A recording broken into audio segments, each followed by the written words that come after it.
وَمِنَ النَّاسِ مَن يَقُولُ آمَنَّا بِاللَّهِ، اور کچھ لوگ وہ ہیں جو کہتے ہیں کہ ہم اللہ پر ایمان لائے، وَبِالْيَوْمِ الْآخِرِ، اور آخرت کے دن پر بھی ایمان لے آئے، وَمَا هُم بِمُؤْمِنِينَ، حالانکہ وہ حقیقت میں مومن نہیں۔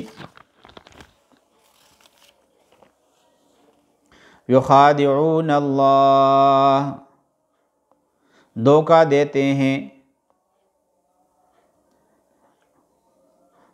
دیتے ہیں وہ اللہ تعالیٰ کو، والذین آمنوا، اور جو ایمان والے ہیں ان کو بھی دھوکہ دیتے ہیں۔ وما یخدعون الا انفسہم، حالانکہ حقیقت تو یہ ہے کہ وہ اپنے سوا کسی کو دھوکہ نہیں دے رہے۔ وما یشعرون، لیکن انہیں اس بات کا احساس نہیں ہے۔ یہاں پہ بظاہر تو وہ اللہ تعالیٰ اور مسلمانوں کو دھوکہ دینا چاہتے ہیں، لیکن حقیقت یہ ہے کہ وہ اپنے آپ کو ہی دھوکہ دے رہے ہیں، کیونکہ اس دھوکے کا انجام خود ان کے حق میں برا ہے۔ وہ سمجھ رہے ہیں کہ ہم اپنے آپ کو مسلمان ظاہر کر کے وہ کفر کے دنیاوی انجام سے بچ جائیں گے، لیکن آخرت میں ان کو جو عذاب ہوگا وہ دنیا کے عذاب سے زیادہ سنگین ہوگا۔ فی قلوبہم مرض، ان کے دلوں میں روگ ہے۔ فزادہم اللہ مرضا، چنانچہ اللہ تعالیٰ نے ان کے روگ میں اور اضافہ کر دیا ہے۔ وَلَهُمْ عَذَابٌ أَلِيمٌ، اور ان کے لیے دردناک سزا تیار ہے۔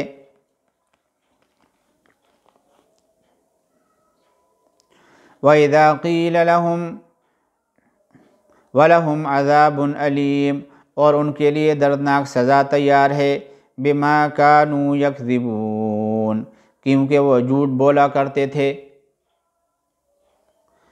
وَإِذَا قِيلَ لَهُمْ لَا تُفْسِدُوا فِي الْأَرْضِ، اور جب ان سے کہا جاتا ہے کہ تم زمین میں فساد نہ مچاؤ، قَالُوا إِنَّمَا نَحْنُ مُصْلِحُونَ، تو وہ کہتے ہیں کہ ہم تو اصلاح کرنے والے ہیں۔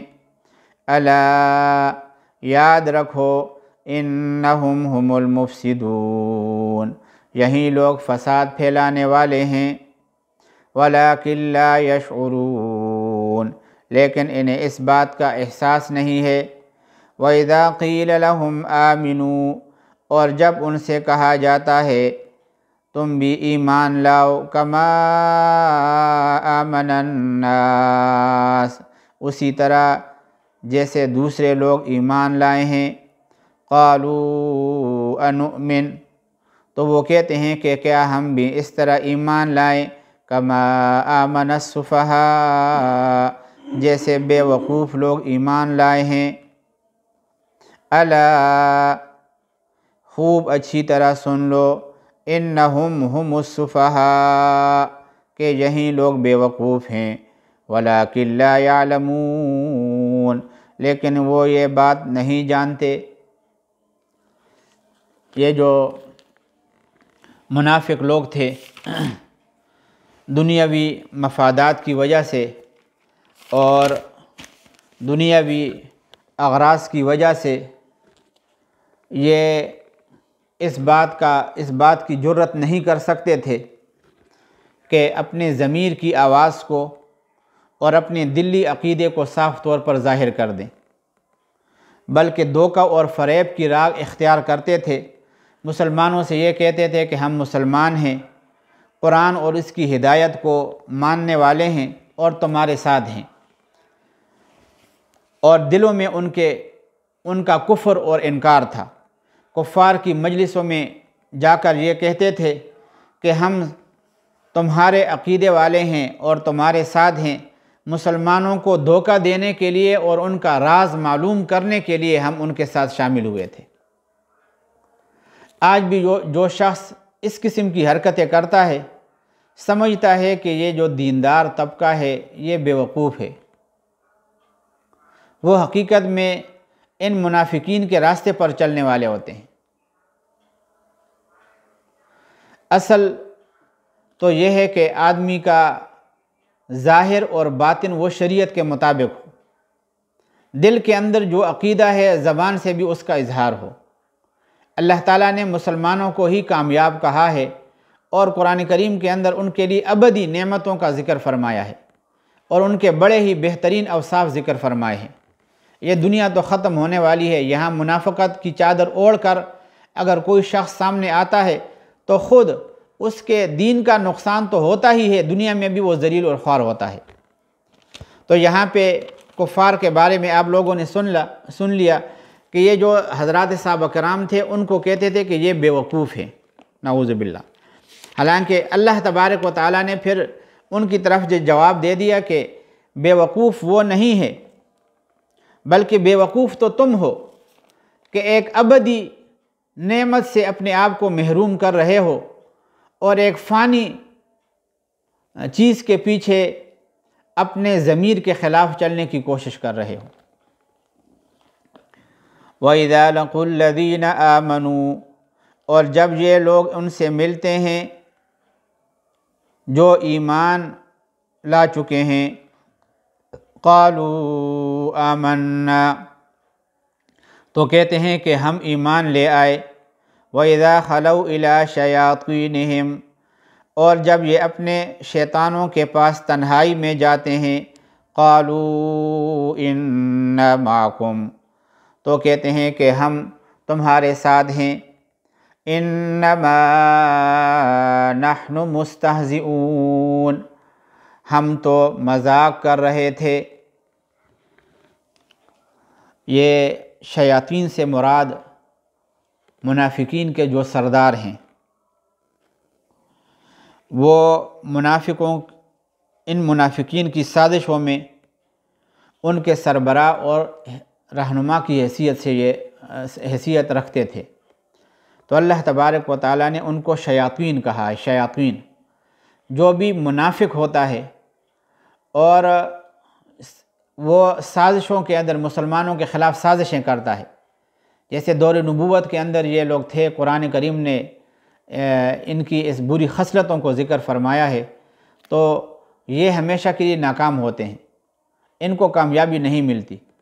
یہ آگے سے یہ سرداروں کے پاس جب جاتے تھے جو ان کے شیاطین ہوتے تھے،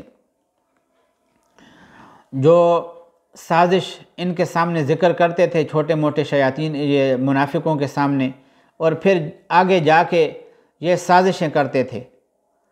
تو کہتے ہیں کہ جب یہ اپنے ان سرداروں کے پاس جاتے ہیں یہ منافقین، تو ان کو کہتے ہیں کہ ہم تو تمہارے ساتھ ہیں، ہمارے یاران ہیں، ہماری دوستیاں تمہارے ساتھ ہیں، ہم تو مسلمانوں کے ساتھ مذاق کرتے تھے۔ اللہ تبارک و تعالیٰ مسلمانوں کی طرف سے جواب دے رہے ہیں، اللہ یستہزئ بہم، اللہ ان سے مذاق کا معاملہ کرتا ہے، ویمدہم، اور انہیں ایسی ڈھیل دیتا ہے، فی طغیانہم یعمہون، کہ وہ اپنی سرکشی میں بھٹکتے رہیں۔ ایسی ڈھیل ان کو دیتے ہیں کہ وہ اپنی سرکشی میں بھٹکتے رہیں۔ اولئک الذین اشتروا الضلالة بالہدی، یہ وہ لوگ ہیں جنہوں نے ہدایت کے بدلے گمراہی خرید لی ہے۔ فما ربحت تجارتہم، لہذا نہ ان کی تجارت میں نفع ہوا، وما كانوا مہتدین، اور نہ انہیں صحیح راستہ نصیب ہوا۔ اللہ تعالیٰ نے ان کی رسی دراز کر رکھی ہے، ان کے دوغلے پن کی فوری سزا دنیا میں انہیں نہیں مل رہی، جس سے وہ سمجھ رہے ہیں کہ ہماری تدبیر کارگر ہو گئی ہے، ہم کامیاب ہو گئے ہیں۔ چنانچہ وہ اپنی اس گمراہی میں اور پختہ ہوتے جا رہے ہیں۔ آخرت میں انہیں ایک دم پکڑ لیا جائے گا۔ اللہ تعالیٰ چونکہ اللہ تعالیٰ کا یہ عمل ان کے مذاق کا نتیجہ تھا، اسے یہاں اللہ تعالیٰ نے ان سے مذاق کہ اللہ تعالیٰ ان سے مذاق کرتا ہے اس انداز سے بیان کیا۔ مثلهم كمثل الذي استوقد نارا، ان کی مثال اس شخص کی سی ہے جس نے ایک آگ روشن کی، فَلَمَّا أَضَاءَتْ مَا حَوْلَهُ، پھر جب اس آگ نے اس کے ماحول کو روشن کر دیا، ذَهَبَ اللَّهُ بِنُورِهِمْ، تو اللہ تعالیٰ نے ان کا نور سلب کر لیا، وَتَرَكَهُمْ فِي ظُلُمَاتٍ لَا يُبْصِرُونَ، اور انہیں اندھیروں میں چھوڑ دیا کہ انہیں کچھ سجائی نہیں دیتا، انہیں کچھ نظر ہی نہیں آتا، ایسے اندھیرے کے اندر انہوں نے اللہ تعالیٰ نے ان کو چھوڑ دیا۔ یہ اللہ تعالیٰ نے منافقوں کی پہلی مثال بیان فرمائی ہے کہ اسلام کے واضح دلائل آنے کے باوجود خود سوچ سمجھ کر کفر اور نفاق کا راستہ یہ اختیار کیے ہوئے ہیں۔ اب ان کی مثال دی جا رہی ہے کہ اسلام لانے کے بعد یہ تذبذب کا شکار ہیں، اسلام کی حقانیت کو دیکھ کر اور اس کے دلائل سامنے آنے کے باوجود ان کا دل اسلام کی طرف بھی جھک جاتا ہے کہ ہم اسلام قبول کر لیں، اور اسلام کی طرف وہ بڑھنے لگتے ہیں، لیکن جب اسلامی احکام کی ذمہ داریاں اور حلال اور حرام کی باتیں سامنے آتی ہیں تو وہ خود اپنی خود غرضی کی وجہ سے رک جاتے ہیں۔ یہ جو مثال ہے، اس میں مثال کو تھوڑا سا سمجھنا چاہیے کہ اسلام کے جو واضح دلائل ہیں ان دلائل کی تشبیہ اللہ تعالیٰ نے آگ کی روشنی سے دی ہے۔ جس طرح اس روشنی سے ماحول کی چیزیں صاف نظر آنے لگتی ہیں، اسی طرح اسلام کے دلائل سے حقیقت ان پر واضح ہو گئی، لیکن پھر بھی ضد اور عناد کی وجہ سے اللہ تعالیٰ نے یہ روشنی ان سے سلب کر لی اور وہ دیکھنے کی قوت سے محروم ہو گئے۔ تو اللہ تعالیٰ فرماتے ہیں مَثَلُهُمْ كَمَثَلِ الَّذِي اسْتَوْقَدَ نَارًا، ان کی مثال اس شخص کی سی ہے جس نے ایک آگ روشن کی، فَلَمَّا أَضَاءَتْ مَا حَوْلَهُ، پھر جب اس آگ نے اس کے ماحول کو روشن کر دیا، ذَهَبَ اللَّهُ بِنُورِهِمْ، تو اللہ تعالیٰ نے ان کا نور سلب کر لیا، وَتَرَكَهُمْ فِي ظُلُمَاتٍ لَا يُبْصِرُونَ، اور انہیں اندھیریوں میں چھوڑ دیا کہ انہیں کچھ سجائی نہیں دیتا، صُمٌّ بُكْمٌ عُمْيٌ فَهُمْ لَا يَرْجِعُونَ، صُمٌّ اندھے بہرے ہیں، صُمٌّ کا معنی بہرا ہونا، صُمٌّ وہ بہرے ہیں، بُكْمٌ گنگے ہیں، عُمْيٌ اندھے ہیں، فَهُمْ لَا يَرْجِعُونَ چنانچہ اب وہ واپس نہیں آئیں گے، اَوْ كَصَيِّبٍ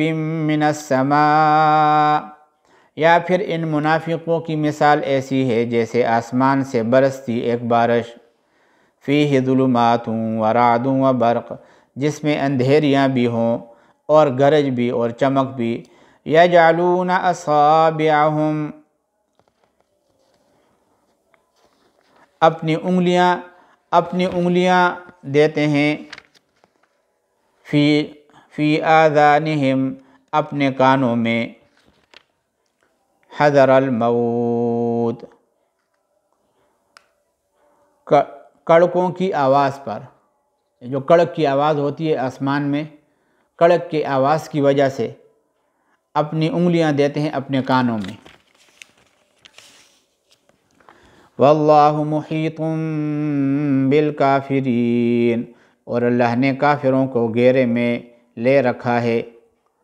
یکاد البرق ایسا لگتا ہے کہ بجلی، یخطف ابصارہم ان کی آنکھوں کو اچک لے جائے گی، کلما اضاء لہم مشوا فیہ جب بھی بجلی ان کے لیے روشنی کر دیتی ہے تو وہ اس میں چل پڑتے ہیں، وَإِذَا أَظْلَمَ عَلَيْهِمْ اور جب وہ ان پر اندھیرا کر دیتی ہے، قاموا تو کھڑے رہ جاتے ہیں، وَلَوْ شَاءَ اللَّهُ اور اگر اللہ چاہتا، لَذَهَبَ بِسَمْعِهِمْ تو چھین لیتا ان کے سننے، وَأَبْصَارِهِمْ اور دیکھنے کی طاقتیں۔ ان اللہ علی کل شیء قدیر، بے شک اللہ تعالیٰ ہر چیز پر قدرت رکھتا ہے۔ اللہ تبارک و تعالیٰ جو آیتیں ہم نے پڑھی ہیں اس پر ہمیں عمل کرنے اور اس کے سمجھنے کی توفیق نصیب فرمائے۔ وآخر دعوانا ان الحمد للہ رب العالمین۔